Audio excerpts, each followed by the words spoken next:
देखिए, आपने विषय छेड़ा मिलिट्री टॉक्स की, आपने विषय छेड़ा भाई शी जिनपिंग ने अपनी मिलिट्री को देखा, वो देखा, ये देखा। पहली और सबसे ज़रूरी बात ये है, शी जिनपिंग क्या करता है, क्या नहीं करता, वो उसका आउटलुक है, वो उसका सरदर्द है, वो हमारा सरदर्द नहीं है। और दूसरी बात मैं आपको बता दूँ, ये जो हुआ था, जो मिलिट्री की प्रिपेयर्डनेस देखी, प्रिपेयर्डनेस नहीं था, उनका मोरल बूस्टिंग थी। मोरल बूस्टिंग की जरूरत उसको पड़ती है चीमा साहब, जिसका मोरल डाउन हो, जिसके हौसले पस्त हो गए हो। और दूसरी बात, ये एलएसी पे गए नहीं थे, ये वीडियो कॉन्फ्रेंसिंग से मोरल बूस्टिंग हो रही थी। इससे अच्छा तो दुनिया में बहुत अच्छे अच्छे मोटिवेशनल स्पीकर हैं जिनको चाइनीज आती है, उनसे ही करवा देते हैं। अब वीडियो कॉन्फ्रेंसिंग से मोरल बूस्टिंग सिपाहियों की तो मैदान जंग में होती नहीं, पहली बात। और आपने पहला इंपॉर्टेंट जो पॉइंट मेरे दिमाग से जहन से निकल गया था कि भाई क्या चाइना कह रहा 80% लोगों को कोविड हुआ है। अगर 80% लोगों को कोविड हुआ तो तवांग में क्या कर रहे थे चाइना, अपने ताइवान 71 प्लेन भेजने का मतलब क्या है? डेथ रेट तो चाइना की बढ़ी नहीं, डेथ रेट तो लगभग लगभग उतनी है। अगर 80% लोगों को कोविड हुआ है तो मतलब मैं कह रहा हूँ 100 करोड़ लोग को कोविड हुआ, तो by simple logic of 1% fatality जो कोविड की है, the death rate should be 1 crore, but we don't see 1 crore deaths happened in China in these days. और अब ये जो 3 हफ्ते हो गए हैं, और अगर वो वेव वाकई असली होती तो उसका रिपल इफेक्ट कहीं ना कहीं दिखता। साथ में एक और चीज दिखती है, रिपल इफेक्ट इंडिया में दिखता, पाकिस्तान में दिखता, कुछ तो दिखता, कहीं तो दिखता। और साथ में एक चीज और वाजे हो जाती है और क्लियर हो जाती है चीमा साहब, अगर 100 करोड़ लोग को उनके अनुसार कोविड हो गया तो वैक्सीन तो फेल है ना भाई साहब पूरी। चाइनीज वैक्सीन तो पूरी फेल है। इससे बड़ा प्रूफ तो चाइनीज वैक्सीन का फेलियर का चाइना खुद एडमिट कर रहा है, मेरे 100 करोड़ लोग का इन्फेक्शन हो गया। पर मैं चाइना का कोई नंबर मानता नहीं, मेरा अब भी यही कहना जो पहले था, it's all a smoke screen. China wants you to believe they are infected, they are weak, they are busy with Covid, ताकि आप अपने डिफेंस हटाओ, आप कोविड को लेकर परेशान हो जाओ, आपके स्टॉक एक्सचेंज गिरे, आपके इंडस्ट्रियल आउटपुट गिरे, आपका इकोनॉमिक आउटलुक गिरे। क्योंकि वो कल 2.5 तो वर्ल्ड बैंक कह रहा था, मेरा तो प्रोडक्शन 2.3 है, 2.3 पे वो आने वाले, दे विल बी 2.3। सो इस इकोनॉमिक आउटलुक पे they are trying to now kind of terrorise the whole world कि भाई we are literally all Chinese are those human bio terrorist in a way. अगर ये है तो वहां उन्होंने फ्लाइटें बंद क्यों नहीं कर दी? जो चाइनीज न्यू ईयर आने वाला उसके आसपास ट्रैफिक बंद करे, it is the biggest human migration which will happen on earth. क्या किया उन्होंने उसके खिलाफ? या तो ये सच है या ये सच है चीमा साहब। या आपका नाम सुमित पीर है या मेरा नाम सुमित पीर है, या आप कमर चीमा हो या मैं कमर चीमा, दोनों दोनों नहीं हो सकते एक साथ में। या अगर वो सच है तो they should have taken all the measures, they should have taken all the things, not doing nothing.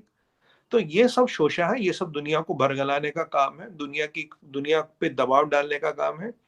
और अब की बार दुनिया न घबराई है न भरगलाई है। और अब आते हैं एलएसी पे। ये तो पहले कोविड का शोषा था जो उन्होंने छोड़ा है, अब एलएसी पे आते हैं। तो उनके सिपाहियों की हालत ये चीमा साहब कि ज्यादा दिन वहां टिक नहीं पाते, इतने हाई ऑल्टीट्यूड पे कभी लड़े हैं नहीं, इतने हाई ऑल्टीट्यूड की कभी ट्रेनिंग है नहीं। हम तो कई साल से सियाचिन में, दशकों से सियाचिन में, फॉर डेकेड्स इन सियाचिन। उनको तो पोर्टेबल ऑक्सीजन जनरेटर देना पड़ता, सुनिएगा, पोर्टेबल ऑक्सीजन जनरेटर गले में टांगो तो सांस चलती चीनी की, वो चीनी लड़ेगा क्या?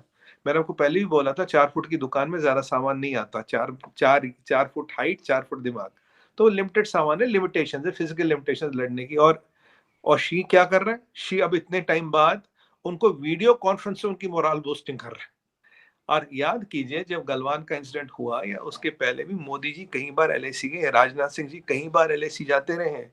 और मोदी जी तो वहां जाके दिवाली भी मनाते, फौजियों के साथ टाइम भी स्पेंड करते हैं, हर साल उनका टाइम यही है।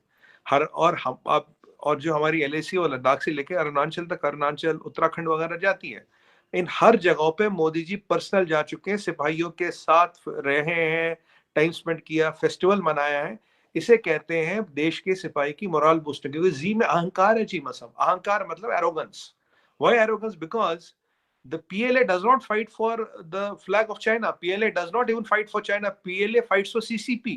ये CCP का मलेशिया है।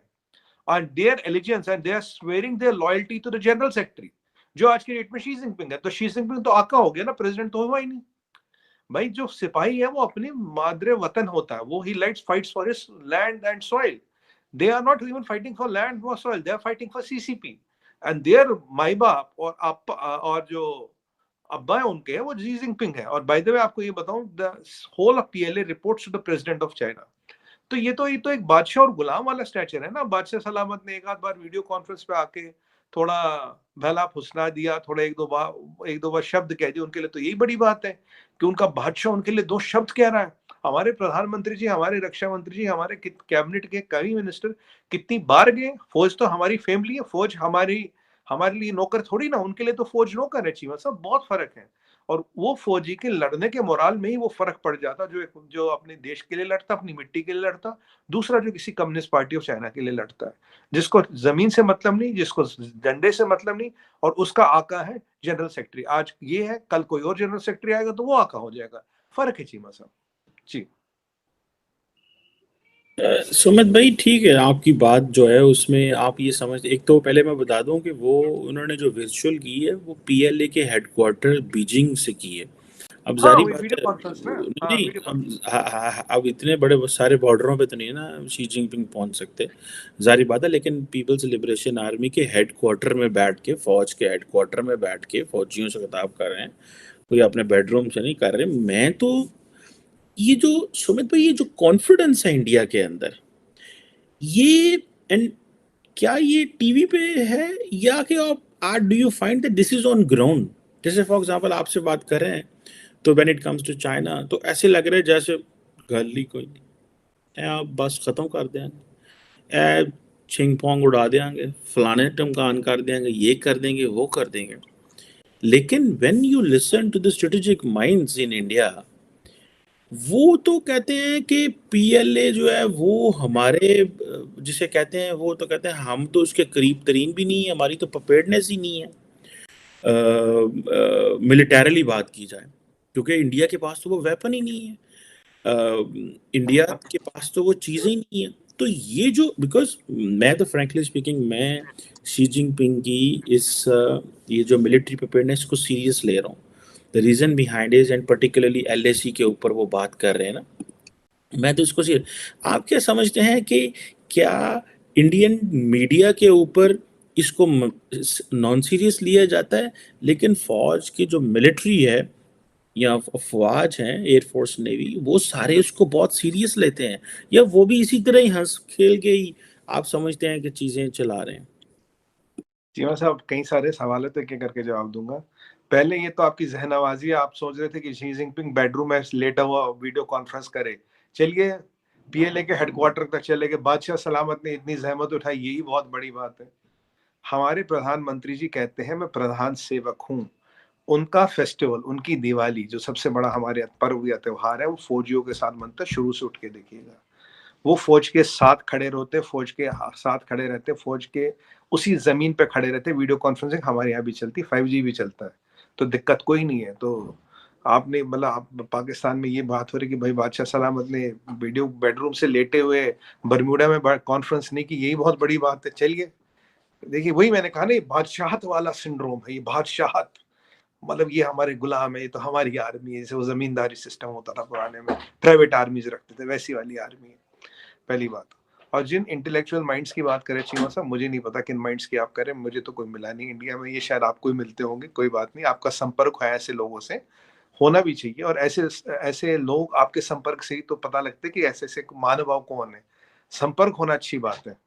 कई बार आप जैसे आप ये एक छोटी छोटी कीले रखे ना लोहे की, उसमें के बीच में से ऐसे मैग्नेट को चला दे, कीले कूद कूद के मैग्नेट से चिपकती है, तो कोई बात नहीं, ये होता है ऐसा। जय हिंद दोस्तों WHO और पश्चिमी देशों के दावे के बीच आखिरकार चीन ने भी ये सच कबूल कर ही लिया है कि उसकी बड़ी आबादी कोरोना वायरस के से संक्रमित हो चुकी है। चीन के एक बेहद अहम सरकारी वैज्ञानिक ने कहा है कि उनके देश की 80% आबादी कोरोना से संक्रमित हो चुकी है। हालांकि इस बात का हवाला देकर उन्होंने चीन में संक्रमण के चलते संभावित खतरों को खारिज करने की कोशिश की है, लेकिन उन्होंने ये स्वीकार किया है कि चीन के लोगों के ज्यादा ट्रैवल करने के चलते कोरोना के और केस सामने आ सकते हैं।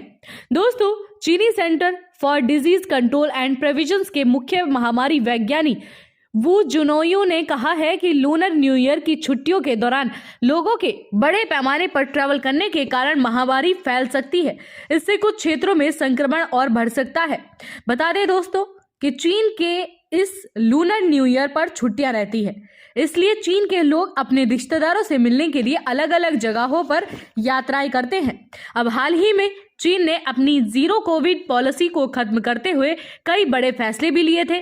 चीन ने यह भी स्वीकार किया था कि 12 जनवरी तक एक महीने के अंदर कोविड से उनके करीब 60,000 नागरिकों की मौत होगी।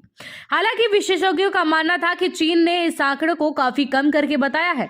हाल ही में एक रिपोर्ट सामने आई थी कि चीन में कोविड के कारण रिकॉर्ड मौतें हुई हैं। रिकॉर्ड मरीज अस्पताल में भर्ती हुए हैं, लेकिन चीन ने इस रिकॉर्ड को मानने से इनकार कर दिया था।